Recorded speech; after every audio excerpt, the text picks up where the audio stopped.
మీరెప్పుడు ఒకటి గుర్తుపెట్టుకోండి. కోపం వచ్చినప్పుడు మీరెప్పుడైనా అద్దం ముందు మీకు మీరు నిలబడి చూసుకోండి.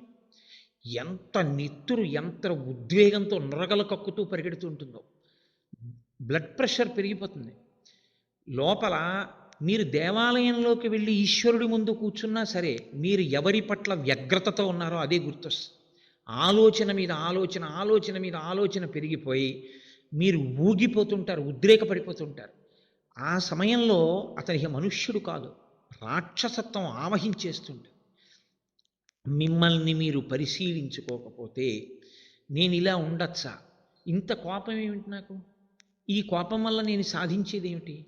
అని కోపం వచ్చినప్పుడు మీరు కాసేపు మౌనంగా కూర్చుని ఏకాంతంలో మీకు వచ్చిన కోపాన్ని మీరు ఎలా విడిచిపెట్టచ్చు? పాము తన శరీరంలోంచి వచ్చిన కుబుసాన్ని తాను ఎలా విడిచిపెడుతుందో యథోరగ